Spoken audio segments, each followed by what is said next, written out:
ताज्या बातम्यांसाठी पाहत रहा तीचा सागर न्यूज। संध्याकाळी 4 वाजता आपल्या सर्वांना आम्ही सांगू। परंतु एक वर भाजपवर आरोप करताय की ते अफरातफर करतायत, त्यांच्याकडे सॉफ्टवेअर ते सॉफ्टवेअर त्याच्या प्रकारे ते अफरातफर नाही, सॉफ्टवेअर बद्दलची माहिती तुम्हाला मी प्रेझेंटेशन मध्ये तिथं देईलच। सॉफ्टवेअर हे त्यांचं अंतर्गत सॉफ्टवेअर आहे, त्याच्यामध्ये आपल्या विचाराची लोक जे मतदार यादीमध्ये आहेत, जे संदिग्ध आहेत ते आणि जे विरोधकाची लोक आहेत, आणि मग त्याच्याच बरोबर बीएलओचा उपयोग करून टेबल सर्वे, खरं तर बीएलओनी काय केलं पाहिजे, त्या मतदाराच्या घरी गेलं पाहिजे, 3दा घरी गेलं पाहिजे क्रॉस व्हेरिफिकेशन साठी। पण असं दिसतंय की बीएलओ जो अधिकारी आहे सरकारचा, तो कोणाच्याच घरी त्या ठिकाणी जात नाही, बऱ्याच ठिकाणी जात नाही, ठराविक ठिकाणी ते जात असतील जे चांगले बीएलओ आहे, टेबल सर्वे करतात। टेबल सर्वे म्हणजे एकाच ठिकाणी बसून त्यांना भाजपचे कार्यकर्ते आणि काही राजकीय कार्यकर्ते जी माहिती तिथं देत आहेत ती बसल्या बसल्या फक्त टार्गेट पूर्ण करण्यासाठी टेबलवर बसून एका खोलीत बसून तो तिथं सर्वे सुरू आहे, ज्याच्यामुळे खरंच तो मतदार आहे का, खरंच स्थलांतरित झाला आहे का, दुसरं काय झालंय का, याच्याबद्दलचं क्रॉस व्हेरिफिकेशन दुर्दैवाने बीएलओ कडनं म्हणजे इलेक्शन कमिशन कडनं त्या ठिकाणी होत नाही।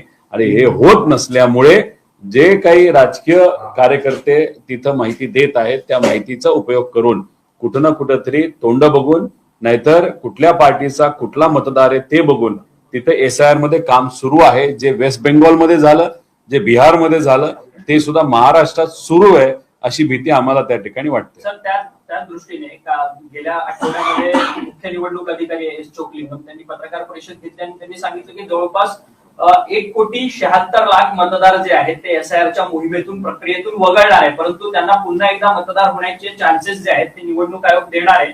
फॉर्म नंबर 6 भरून पुन्हा तो रेग्युलराइज ज्या पद्धतीने मतदार बनता येणार त्या पद्धतीची वन विंडो सुविधा उपलब्ध आहे। एक तुम्ही समजून घ्या, फॉर्म 6 हा जो फॉर्म आहे तो रेग्युलर फॉर्म असतोच।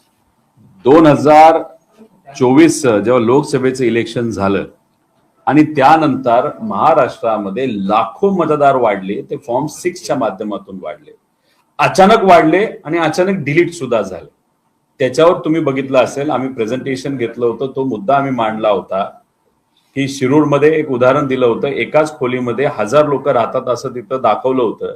मतदान झालं, पण मतदान झाल्यानंतर ती लोकही सापडली नाहीत, काही नाही। तर फॉर्म 6चा उपयोग करून इलेक्शनच्या आधी मोठ्या प्रमाणात असे अनऑथोराइज मतदार त्या ठिकाणी वाढवले जातात, डबल वाढवले जातात, आणि त्यालाच आमचा तिथं आक्षेप आहे। त्यामुळे हे फॉर्म 6चा उपयोग करून हे राहिलेले 1,80,00,000 हे कसे ते रेग्युलराइज करून घेणार आहेत, नाहीतर त्यातले जे जेन्युइन वोटर्स आहेत त्यांना ते रेग्युलराइज कसं करणार आहेत हे आम्ही तिथं समजून घेणार आहोत। आणि आमचं मत आहे की महाराष्ट्रामध्ये लोकसभा, विधानसभा याला 3 वर्ष आहे, आणि मग 3 वर्ष असताना सुद्धा एवढा खटाटोप काय की एवढ्या दिवसातच हे झालं पाहिजे, तेवढ्याच दिवसात झालं पाहिजे, ह्याला हे टार्गेट, त्याला ते टार्गेट कमी दिवसाचं दिल्यामुळे हे बाकी पक्षाच्या कार्यकर्त्यांचा मदत घेऊन हे बीएलओ नको ते काय कामं त्याच्यामध्ये त्या ठिकाणी करत आहेत, आणि तेच कुठं ना कुठंतरी लोकशाहीला धोकेदायक होऊ शकतं, संविधानाला धोकेदायक होऊ शकतं। जो संविधानाने आपला मतदानाचा हक्क दिलाय, बऱ्याच लोकांचा तो हक्क या महाराष्ट्रामध्ये जाऊ शकतो, हे आमच्या सगळ्यांचं मत आहे। पुन्हा गोंधळ, पुन्हा परीक्षेमध्ये घोटाळा अशा पद्धतीचं काल प्रकरण पाहायला मिळालं। हायकोर्टाची परीक्षा होती, त्याच्यात सगळा सावळा गोंधळ होता। हायकोर्टाची टायपिंगची जी परीक्षा काल तिथं घेण्यात आली, एक तर प्रायव्हेट कंपनीला ते काम दिलेलं आहे, बरेच जे तिथं सेंटर्स गेले होते एक्झामला, तिथलं सॉफ्टवेअर बंद पडलं, सॉफ्टवेअर स्लो चालत होतं, आणि त्यामुळे बऱ्याच मुलांना पेपर कंप्लीट करता आला नाही। आणि त्याचमुळे तुम्ही बघितलं असेल, छत्रपती संभाजीनगरमध्ये काही मुलांनी आंदोलनं केली, ठिकठिकाणी तिथं आंदोलनं केली, आणि मग त्या आंदोलनं जी झाली आहेत ती खरी आंदोलनं आहेत, खऱ्याच अर्थाने त्याच्यामध्ये प्रॉब्लेम झालेला आहे। सरकारला आम्ही विनंती करतो की हायकोर्टशी तुम्ही तिथं बोलावं। आज चोकलिंगम साहेबांना भेटल्यानंतर हायकोर्टचे जे कुणी प्रशासक, नाही तर तिथं प्रशासन बघणारे जे लोक असतील त्यांना तिथं आम्ही जाऊन भेटणार आहोत, त्यांना पत्र देणार आहोत, आणि हे जो काही घोळ झालाय तो बाजूला ठेवून परत एकदा री एक्झाम ही झालीच पाहिजे अशी आमच्या सगळ्यांची मागणी आहे। पक्षाची आपली 2 दिवसांची बैठक सुद्धा नुकतीच पार पडली, एकत्र काय चर्चा आणि कशा पद्धतीनं? एक तर ती रेग्युलर प्रोसिजर आहे, पवार साहेब नेहमी रेग्युलरली जिल्हा अध्यक्ष फ्रंटल सेलचे सर्व प्रमुख यांच्याशी सातत्याने त्या ठिकाणी चर्चा करत असतात.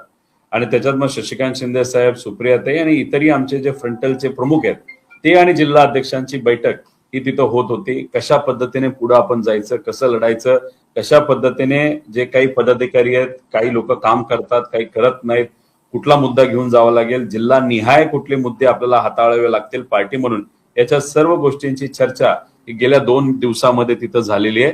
काही जिल्हे राहिलेले आहेत ते 25 तारखेला होतील आणि त्यानंतर सप्टेंबर महिन्यापासून सर्वच नेते रस्त्यावर येऊन लोकांची लढाई, लोकांसाठी लढाई त्या ठिकाणी ते लढतील. जयंत पाटील अनुपस्थित होते असं कळतं या बैठकीत. नाही, जयंत पाटील साहेबांबरोबर बैठक ही 25 तारखेला आहे. अध्यक्ष शशिकांत शिंदे साहेब आहेत, त्यांच्या अध्यक्षतेखाली आणि सुप्रियाताईंच्या उपस्थितीमध्ये ही बैठक तिथं झाली. त्यामुळे याच्यामध्ये तुम्ही जर बघितलं असेल तर अनिल देशमुख साहेब नव्हते, आव्हाड साहेब नव्हते, जयंत पाटील साहेब नव्हते. ते सगळे कोर कमिटीची प्रमुख बैठक असते ज्याच्यामध्ये नेत्यांना बोलवलं जातं. ती बैठक ही 25 तारखेला आहे. त्या बैठकीमध्ये जयंत पाटील साहेबांपासून सर्व मोठे नेते, माजी मंत्री हे त्या बैठकीला तिथे येणार. त्यामुळे स्वरूप असं होतं की अध्यक्ष आणि सुप्रियाताई आणि सगळे फ्रंट सेलचे प्रमुख आणि जिल्हा अध्यक्ष यांच्या बरोबरच या बैठका तिथं होणार होत्या.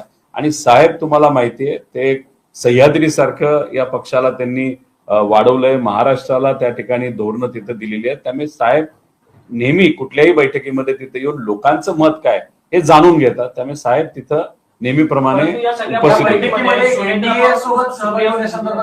अजिबात नाही, ती चर्चाच तिथं नव्हती. काँग्रेसची चर्चा नव्हती, एनडीए बरोबर जाण्याची चर्चा नव्हती.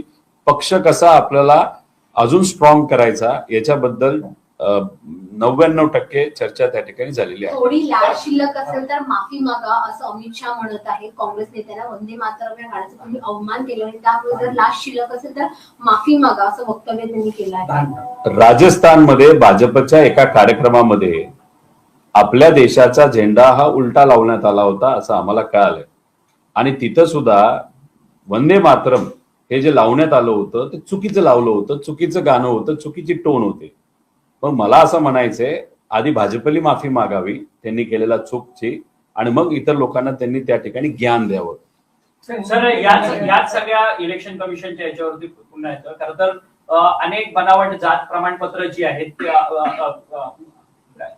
जन्म दाखले जे आहेत ते खरं तर मुंबई महानगरपालिकेकडनं देण्यात येत होते. त्याच्यावरतून किरीट सोमय्या यांनी आवाज देखील उठवलेला. किरीट सोमय्या यांनी सातत्यानं जे म्हणजे बांगलादेशी मतदार आहेत त्यांच्यावरती देखील प्रश्न उपस्थित केलेला. मुंबईमध्ये जवळपास त्यांचा दावा आहे की 4 ते 5 लाख बांगलादेशी मतदार आहेत आणि ते वगळले पाहिजेत म्हणून. किरीट सोमय्याचं काम काय आहे की फक्त बोंबलत सुटायचं. त्यांनी काय केलंय की वेस्ट बेंगॉलमध्ये एक जे परसेप्शन तयार केलं होतं की बांगलादेशी लोकांचं मतदान तिथं रजिस्टर्ड आहे ते फक्त फास होता. खरं तर नावं बघितल्यानंतर क्रॉस व्हेरीफाय केल्यानंतर तिथं कुणीही बांगलादेशी सापडलेलं नाही. पिंपरी चिंचवडमध्ये सुद्धा एका प्रायव्हेट व्यक्तीला मदत व्हावी म्हणून एक वसाहत होती, ती पूर्ण वसाहत तिथं पाडण्यात आली.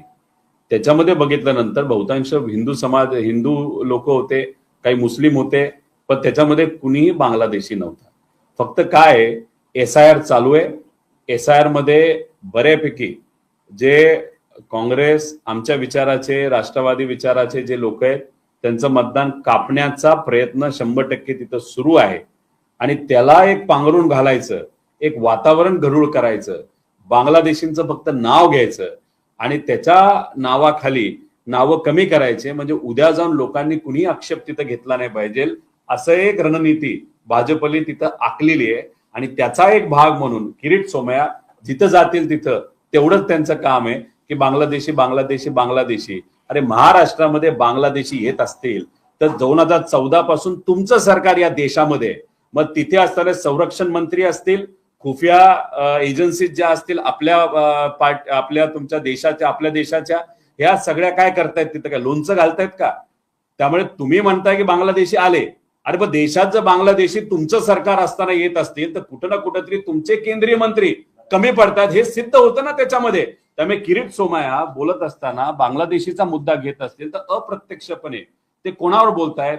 राजनाथ सिंग साहेबांबरोबर बोलतायत, अमित शहाबरोबर बोलतायत आणि त्या ठिकाणी डोवाल जे आहेत ते इन्फॉर्मेशन म्हणजे जे आपले त्यांच्याकडे सगळी इन्फॉर्मेशन, ज्याला काय म्हणतात, राष्ट्रीय सुरक्षा सल्लागार. सुरक्षा सल्लागार IB आणि ह्या सगळ्या त्यांच्याकडे येतात. हे सगळे फेल गेले, हे किरीट सोमय्या स्पष्टपणे त्या ठिकाणी बोलत आहेत असं आपल्याला म्हणता येईल. सर, हिंदीमध्ये